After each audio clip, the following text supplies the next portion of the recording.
안녕하세요. 손가락 복음 선교의 지휘자 강사입니다. 오신 것을 진심으로 환영하며 해피 바이블을 열어가도록 하겠습니다. 오늘 증거드릴 말씀의 제목은요. 761강 기록된 대로 이루어짐이라는 제목으로 하나님의 말씀을 나눠보는 시간을 갖도록 하겠습니다. 마태복음 26장 24절을 보시게 되면 인자는 자기에게 대하여 기록된 대로 가거니와 인자를 파는 그 사람에게는 화가 있으리로다 라고 말씀에 기록되어 있습니다. 이 내용하고 비슷한 내용이 마가복음 14장 21절에도 있습니다. 인자는 자기에게 대하여 기록된 대로 가거니와 인자를 파는 그 사람에게는 화가 있으리로다 라고 말씀에 기록되어 있습니다. 여기 인자는 예수님이시잖아요. 기록된 대로 가셨습니다. 그래서 예수님이 기록된 대로 가신과 동시에 누구를 보낸다고 말씀을 하셨냐면 또 다른 보혜사 진리의 성령을 우리에게 보내주신다고 말씀을 하셨습니다. 요한복음 15장 26절에 보시게 되면 내가 아버지께로서 너에게 보낼 보혜사 곧 아버지께로서 나오시는 진리의 성령이 오실 때 그가 나를 증거하실 것이요. 그래서 예수님을 증거하는 성령이 진리의 성령인데 보낼 보혜사라고 했습니다. 여기 보혜사가 나왔는데요. 보혜사는 대언자라는 그러한 뜻을 갖고 있습니다. 요한일서 2장 1절 그 중간에서부터 보시게 되면 누가 죄를 범하면 아버지 앞에서 우리에게 대언자가 있으니 곧 의로우신 예수 그리스도시라고 했습니다. 대언자 앞에 조그만하게 3자가 있습니다. 관조성경 해석란에 보시게 되면 보혜사라고 기록되어 있습니다. 그래서 이 보혜사는요 파라클레트거든요. 헬라어로는 파라클레토스로 곁에 파라와 부름받은 클레토스란 말의 합성어로 도움을 주기 위해 곁에 부름받은 자, 사람을 상징한다는 것을 말씀을 드리고요. 라이프 성경 백과사전에는 컴포터 의로자, 카운셀러 상담자, 미래를 중보자, 헬퍼 돕는 자, 서플리케이터 탄원자라는 이름을 갖고 있는 것이 이 보혜사라는 것을 말씀을 드립니다. 보낼 보혜사라고 했는데요. 예수님이 근데 보혜사는 보혜사인데 또 다른 보혜사라고 했습니다. 요한복음 14장 16절에 보시게 되면 내가 아버지께 구하겠으니 그 예수님이 하나님께 부탁을 해서 그가 또 다른 보혜사를 너에게 주사 영원토록 너희와 함께 있게 하시리니 저는 진리의 영이라고 했습니다. 그래서 또 다른 보혜사를 우리에게 주시는데 그 성령이 진리의 성령을 우리에게 보내주신다고 했고 예수님을 증거한다고 했습니다. 예수님은 비둘기 같은 성령을 받으셨죠. 그래서 예수님께서 보내시는 그러한 보혜사는 또 다른 보혜사로서 진리의 성령이라는 것을 말씀을 드립니다. 오늘 기록된 대로 이루어진다고 했잖아요. 그래서 기록된 말씀에 보니까 예수님이 나를 증거하는 자는 진리의 성령으로서 또 다른 보혜사라는 것을 말씀에 기록되어 있고요. 또한 기록된 대로 심판을 하신다고 했습니다. 계시록 20장 12절에 보시게 되면 내가 보니 죽은 자들이 물은 대수하고 그 보호자 앞에 섰는데 책들이 펴있고 또 다른 책이 펴졌으니 그 생명책이라 죽은 자들이 자기 행위를 따라 책들에 기록된 대로 심판을 받으니 라고 말씀에 기록되어 있습니다. 여기 기록된 대로 심판을 받는 이 심판은요 백보자 심판입니다. 여기 계시록 20장 12절이잖아요. 11절에 보시면 내가 크고 흰 보좌와 그 위에 앉으신 자를 보니 땅과 하늘이 그 앞에서 피하여 간데 없더라. 그래서 크고 흰 보좌라고 했거든요. 그래서 흰 보좌라는 것은 백보좌죠. 그래서 책들에 기록된 대로 심판을 받는 것은 백보좌의 심판이라는 것을 말씀을 드리고요. 기록된 대로 심판을 받으니까 우리가 기록된 말씀을 알아야 하고 기록된 대로 신앙생활을 해야만이 기록된 심판을 면할 수가 있다는 것을 말씀을 드립니다. 이러한 심판을 받을 때 자기가 직접 하나님 앞에 고한다고 했습니다. 베드로전서 4장 5절을 보시게 되면 저희가 산 자와 죽은 자 심판하기를 예비하신 자에게 직고하리라. 직접 구한다는 것이죠. 내가 천당에 갈 건지 지옥에 갈 건지 직접 자기가 이제 아는 거죠.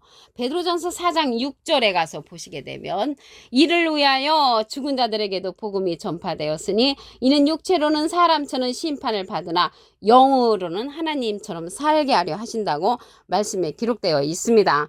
그러면 기록된 대로 이루어지는데 예수님이 기록된 대로 가셨잖아요. 기록된 말씀에 보면 하늘로 가신 그대로 오신다고 했습니다. 어떻게 오시는가 말씀을 보도록 하겠습니다. 사도행전 1장 11절에 보시게 되면 너희 가운데서 하늘로 올리우시니 예수는 하늘로 가심을 본 그대로 오시리라. 하늘로 올리우셨다고 그랬죠. 그런데 하늘로 오시고 오실 적에 그대로 오신다고 했는데 어떻게 올리우셨냐면 사도행전 1장 9절에 보시게 되면 말씀을 마치시고 저희 보는 데서 올리워 가시니 구름이 저를 가리워 보이지 않게 하더라. 그래서 구름이 가리워서 예수님이 보이지 않은 것처럼 오실 적에도 구름이 가리워서 보이지 않는다는 그런 얘기가 되겠죠. 가심을 본 그대로 오신다고 했기 때문에. 그런데 우리는 이제 구름 타고 올라가셨다고 생각을 했는데 올리워 가시니 구름이 가리웠다고 했습니다. 그래서 구름이 가린 거하고 구름 타고 올라가신 거하고는 천지 차이죠. 그래서 예수님께서 올라가실 때 구름이 가리워서 보이지 않은 것처럼 예수님이 오신다고 했는데 예수님은 보혜사를 보내신다고 했잖아요. 진리의 성령을. 그래서 진리의 성령이 올 때 구름이 가리워서 보이지 않는 그런 역사가 일어난다는 것을 알 수가 있습니다. 그러면 구름이 무엇인가 말씀을 통하여 알아보도록 하겠습니다. 유다서 1장 12절에 보시게 되면 저희는 기탄 없이 너희와 함께 먹으니 너희 애찬의 암초여 자기 몸만 기르는 목자여 바람에 불려가는 물 없는 구름이요. 그래서 물 없는 구름이 자기 몸만 기르는 목자라면 물 있는 구름은 참목자가 되겠죠. 그래서 여기에서 구름은 목자를 상징하는데 물 있는 구름은 자기 몸만 기르는 거짓 목자고요. 참목자는 물 있는 구름으로서 예수님께서 보내시는 그러한 자라는 것을 알 수가 있습니다. 그래서 여기에서 보시면 예수님께서 올리워 가시니 구름이 가리워서 보이지 않은 것처럼 예수님께서 보낼 보혜사 또 다른 보혜사를 진리의 성령으로 우리에게 보내주실 때 구름이 가리워서 보이지 않는다는 것이죠. 그러면 여기에서 물 있는 구름, 물 없는 구름인데 물에 관해서 알아보도록 하겠습니다. 요한복음 4장 14절에 보시게 되면 내가 주는 물을 먹는 자는 영원히 목마르지 아니하리니 나의 주는 물은 그 속에서 영생하도록 솟아나는 샘물이 되리라. 영생하도록 솟아나는 샘물을 주는 그러한 구름은 물 있는 구름으로서 참목자고요. 영생하도록 솟아나는 샘물을 줄 수 없는 그러한 목자는 물 없는 구름으로서 자기 몸만 기르는 거짓 목자라는 것을 말씀을 통하여 알 수가 있습니다. 하나님께서 계시록에 보면 오신다고 그랬습니다. 계시록 1장 8절에 보시게 되면 주 하나님이 가라사대 나는 알파와 오메가라 이제도 있고 전에도 있었고 장차 올 자여 전능한 자라. 그래서 하나님이 장차 오신다고 했는데 하나님이 오신다는 것은 예수님이 오신다는 것이고요. 예수님은 가시면서 기록된 대로 가시면서 또 다른 보혜사 진리의 성령을 보내주시니까 진리의 성령이 오는 것은 예수님이 오시는 것이고요. 예수님이 오시는 것은 곧 하나님이 오시는 것입니다. 빌립보서 2장 6절에 보시게 되면 예수님은 하나님의 본체라고 기록되어 있지요. 그래서 여호와께서 오시는데 시온을 택하시고 거처를 삼으신다고 했습니다. 시편 132편 13절에 보시게 되면 여호와께서 시온을 택하시고 자기 거처를 삼고자 하여 이르시기를 이는 나의 영원히 쉴 곳이라. 그래서 영원히 쉴 곳이 시온을 택하셨단 말이죠.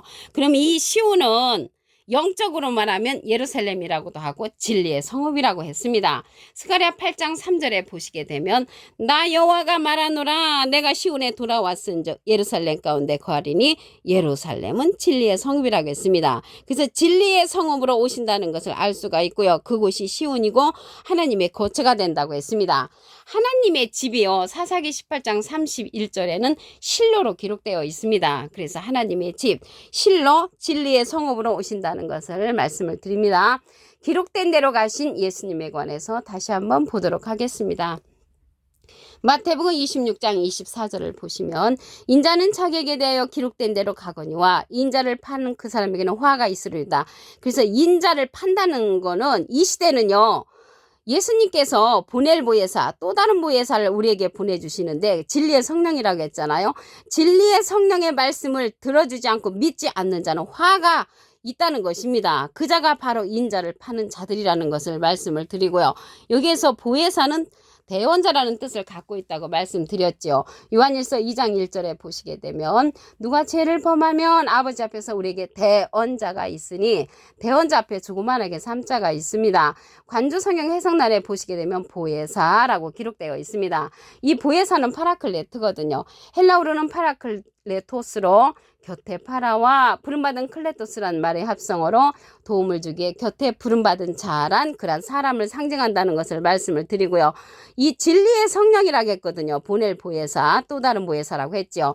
요한복음 14장 16절에 보시게 되면 내가 아버지께 구하겠으니 그가 또 다른 보혜사를 너에게 주사 영원토록 너희와 함께 있게 하시리니 저는 진리의 영이라고 했습니다. 진리의 성령이죠. 그래서 진리의 성령을 예수님이 보내주시니까 이 시대는 진리의 성령의 말씀을 들어주는 것이 하나님의 일을 하는 것입니다.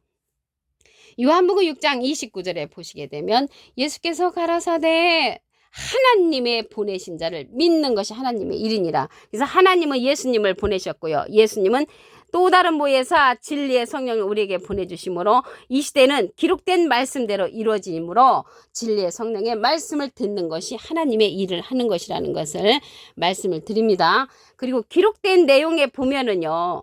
예수님께서 하늘로 가심을 본 그대로 오신다고 했습니다. 사도행전 1장 11절에 가서 보시게 되면 너희 가운데서 하늘로 올리우시니 예수는 하늘로 가심을 본 그대로 오시리라. 그래서 하늘로 올리우셨다고 그랬죠. 구름 타고 가신 게 아니라 하늘로 올리우셨는데 하늘로 가심을 본 그대로 오신다고 했고 그러면 하늘로 올리워 가실 때 어떤 사건이 일어났냐면 사도행전 1장 9절에 보시게 되면 말씀을 마치시고 저희 보는 데서 올리워 가시니 올리워 가셨죠. 구름이 저를 가리워 보이지 않게 하더라. 구름 타고 가신 것이 아니고 올리워 가시니까 구름이 가리웠죠. 그래서 이 구름은요. 유다서 1장 12절에 보시게 되면 저희는 기탈 없이 너희와 함께 먹으니 너희 애찬의 암초요. 자기 몸만 기르는 목자요. 바람에 불려가는 물 없는 구름. 물 없는 구름은 자기 몸만 기르는 거짓 목자를 상징하고요. 물 있는 구름은 참 목자로서 구름을 타고 오시는 예수님 참목자를 타고 오신다는 것을 말씀을 통하여 알 수가 있습니다. 그러면 물 없는 구름과 물 있는 구름이 있는데 물에 관해서 알아보시면 요한복음 4장 14절에 내가 주는 물을 먹는 자는 영원히 목마르지 아니하리니 나의 주는 물은 그 속에서 영생하도록 솟아나는 샘물이 된다고 했습니다. 그래서 여기 구름이 영생하도록 솟아나는 샘물을 주는 그러한 구름은 물 있는 구름으로서 참목자, 영생하도록 솟아나는 샘물을 줄 수 없는 구름은 물 없는 구름으로서 자기 몸만 기르는 거짓 목자라는 것을 말씀을 드립니다. 하나님께서 또 계시록에 가서 오신다고 그랬습니다. 계시록 1장 8절을 보시게 되면 주 하나님이 가라사대 나는 알파와 오메가라 이제도 있고 전에도 있었고 장차 올 자여 전능한 자라. 그래서 하나님이 오신다는 거는 예수님이 오시는 거나 같죠. 예수님은 빌립보서 2장 6절에 보시게 되면 하나님의 본체라고 했습니다. 그런데 예수님이 기록된 대로 가시면서 누구를 보냈냐면 보낼 보혜사, 또 다른 보혜사 진리의 성령을 보내주셨으므로 실질적으로 진리의 성령이 오시는 거는 예수님이 오시는 것이고 예수님이 오시는 것은 하나님이 오신다는 것을 말씀을 드릴 수가 있습니다. 그래서 하나님께서 오시는데 어디로 오신다고 했냐면 시온을 택하시고 영원히 그곳에 거하신다고 했습니다. 시편 132편 13절에 보시면 여호와께서 시온을 택하시고 자기 거처를 삼고자 하여 이르시기를 이는 나의 영원히 쉴 곳이라. 여기 시온은요 영적으로 말하면 예루살렘을 상징을 하고요. 영적으로 말하면 진리의 성읍을 상징한다는 것을 알 수가 있습니다. 영원히 쉴 곳이라겠는데 하나님의 집으로 오시는데 하나님의 집이 사사기 18장 31절에는 실로로 기록되었다는 것을 말씀을 드립니다. 영원히 쉴 곳 진리의 성읍을 보도록 하겠습니다.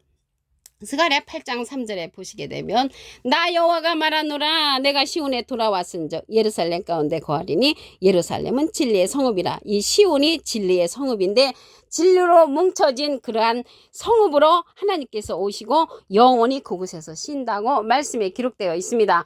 기록된 말씀대로 이루어진다는 것을 말씀을 드리고요. 오늘 760일간 기록된 대로 이루어짐이라는 제목으로 하나님의 말씀을 나눠보는 시간을 가졌습니다. 감사합니다.